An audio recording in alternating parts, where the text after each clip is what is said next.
अस्सलामु अलैकुम वरहमतुल्लाहि वबरकातुहू। आउज़ु बिल्लाहि मिनश्शैतानिर्रजीम। बिस्मिल्लाहिर्रहमानिर्रहीम। अल्हम्दुलिल्लाह अल्हम्दुलिल्लाह, हम सब रहमतों वाले महीने रमज़ान में दाखिल हो चुके हैं। अल्लाह का शुक्र है कि अल्लाह ने एक और रमज़ान हम सबको नसीब किया। देखें, क्या पता ये हम लोग का आखिरी रमज़ान हो, ज़िंदगी का कुछ पता नहीं है। इसीलिए हमें पूरी कोशिश करनी है कि इस रमज़ान को अपनी लाइफ का बेस्ट रमज़ान बनाएं, इसका पूरा पूरा फ़ायदा उठाएं और अल्लाह को राज़ी कर लें। रमज़ान का महीना सिर्फ रोज़े रखने का नाम नहीं, ये महीना है रहमत का, मग़फ़िरत का और जहन्नम से निजात का। रसूलुल्लाह सल्लल्लाहु ताला अलैहि वसल्लम ने फरमाया, जब रमज़ान आता है तो जन्नत के दरवाज़े खोल दिए जाते हैं, जहन्नम के दरवाज़े बंद कर दिए जाते हैं और शयातीन को जंजीरों में जकड़ दिया जाता है। सुभान अल्लाह। इस रमज़ान इतनी नेकी कर लें, इतना अल्लाह को राज़ी कर लें और इतनी मग़फ़िरत की दुआ मांगें कि अपना नाम जन्नतियों में लिखवा दें। ये गोल्डन अपॉर्चुनिटी है हम सब के लिए। फिर दूसरी हदीस में रसूलुल्लाह सल्लल्लाहु ताला अलैहि वसल्लम ने फरमाया, ये सब्र का महीना है और सब्र का बदला जन्नत है। सुभान अल्लाह। यहाँ पे सब्र की अहमियत पता चलती है हम लोग को कि सब्र कोई छोटी मोटी चीज़ नहीं है, इसका बदला जन्नत है। सूरह अल-बकरा आयत नंबर 183 में अल्लाह ताला फरमाते हैं, ए ईमान वालो, तुम पर रोज़ा फ़र्ज़ किया गया है जैसे तुमसे पहले लोगों पर फ़र्ज़ किया गया था, ताकि तुम परहेज़गार बन जाओ। देखिए, यहाँ पे हमें दो अल्फाज पे गौर करना है। पहला, फ़र्ज़, कि रमज़ान का रोज़ा फ़र्ज़ है, ऑप्शनल नहीं है, इसे हमें रखना ही रखना है। लोग छोटी छोटी बातों पर रोज़ा छोड़ देते हैं। देखें, फ़र्ज़ इबादत छोड़ने का बहुत गुनाह है। और दूसरा, परहेज़गार, अल्लाह ने बोला है कि रोज़ा रखो ताकि तुम परहेज़गार बनो। सोचें, क्या हम परहेज़गार बनते हैं? क्या हम परहेज़ करते हैं गीबत से, झूठ से, चुगली से? रोज़े का मकसद सिर्फ भूखा रहना नहीं है, बल्कि परहेज़गार बनना है, तकवा वाला बनना है, अच्छा इंसान बनना है। सूरह अल-बकरा आयत नंबर 185 में अल्लाह ताला ने फरमाया, रमज़ान का महीना वो महीना है जिसमें कुरान नाज़िल किया गया है और जो लोगों के लिए हिदायत है। देखिए, ये महीना कुरान से जुड़ने का महीना है और अल्लाह ने कह दिया है कि कुरान में हम सब के लिए हिदायत है।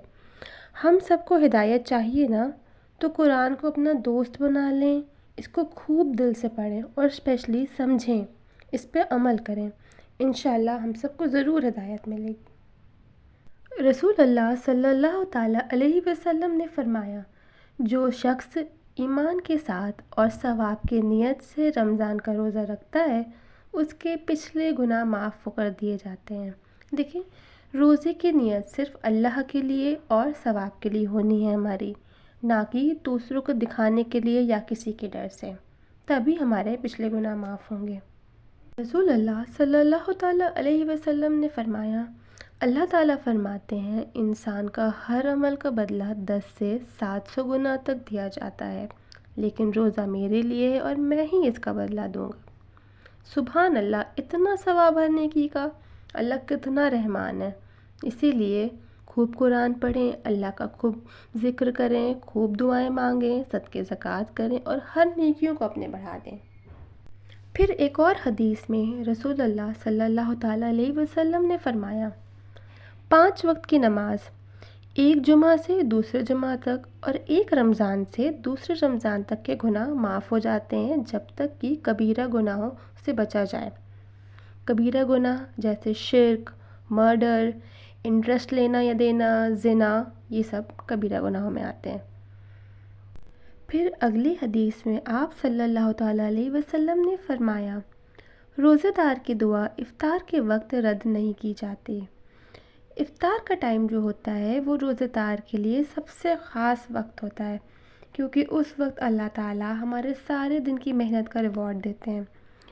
तो सब लोग 15-20 मिनट पहले कोशिश करें कि बैठ जाएं और दुआएं खूब करें।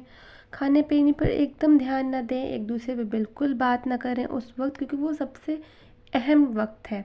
स्पेशली लेडीज़, खाना जो है वो 10 मिनट पहले ही सब रेडी करके रख दें, 15 मिनट पहले ही, थोड़ा ठंडा ही हो जाएगा वो चलेगा, لیکن اپنا یہ وقت کو ضائع نہ کریں اور اس میں خوب دعائیں کریں۔ پھر رسول اللہ صلی اللہ تعالیٰ علیہ وسلم نے فرمایا، روزہ ایک ڈھال، شیلڈ ہے۔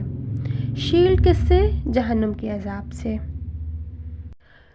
پھر اگلی حدیث میں آپ صلی اللہ تعالیٰ علیہ وسلم فرماتے ہیں، جنت میں ایک دروازہ ہے جسے ریان کہتے ہیں، قیامت کے دن صرف روزے دار اس دروازے سے داخل ہوں گے۔ سبحان اللہ! اللہ نے روزے داروں کے لیے اسپیشل گیٹ رکھا ہے جنت کا، اتنی زیادہ فضیلت ہے روزے کی۔ سبحان اللہ! رسول اللہ صلی اللہ تعالیٰ علیہ وسلم نے فرمایا، سحری کیا کرو کیونکہ سحری میں برکت ہے۔ سحری کبھی اسکپ نہ کریں، اس میں بہت برکت ہے، اس میں صحت ہے۔ پھر آپ صلی اللہ تعالیٰ علیہ وسلم نے فرمایا، جو کسی روزے دار کو افطار کرواتا ہے اسے بھی اتنا ہی ثواب ملتا ہے جتنا روزے دار کو، بغیر اس کے کہ روزے دار کا ثواب میں کوئی کمی ہو۔ سبحان اللہ! پھر اگلی حدیث میں رسول اللہ صلی اللہ تعالیٰ علیہ وسلم نے فرمایا، جس شخص نے روزہ رکھتے ہوئے جھوٹ بولا اور اس پر عمل کرنا نہ چھوڑا۔ پھر اگلی حدیث میں رسول اللہ صلی اللہ تعالیٰ علیہ وسلم نے فرمایا، جس شخص نے روزہ رکھتے ہوئے جھوٹ بولا اور اس پر عمل کرنا نہ چھوڑا تو اللہ کو اس بات کی کوئی ضرورت نہیں ہے کہ وہ اپنا کھانا اور پینا چھوڑے۔ دیکھیں، اگر انسان جھوٹ، دھوکہ، غیبت اور برائی نہیں چھوڑے گا تو اس کے روزے کا کوئی فائدہ نہیں ہے، اس کے بھوکے رہنے کا کوئی فائدہ نہیں ہے۔ تو دیکھا آپ نے رمضان کی کتنی فضیلت ہے، کتنا رحمت والا مہینہ ہے۔ تو چلیے اس رمضان کو اپنی زندگی کا ٹرننگ پوائنٹ بنائیں، اپنے آپ کو ویسا بنا دیں جیسا اللہ چاہتا ہے اس کا مومن بندہ ہو۔ اللہ ہم سب کو رمضان کی اصل رحمت نصیب فرمائے، آمین یا رب۔ جزاک اللہ خیر۔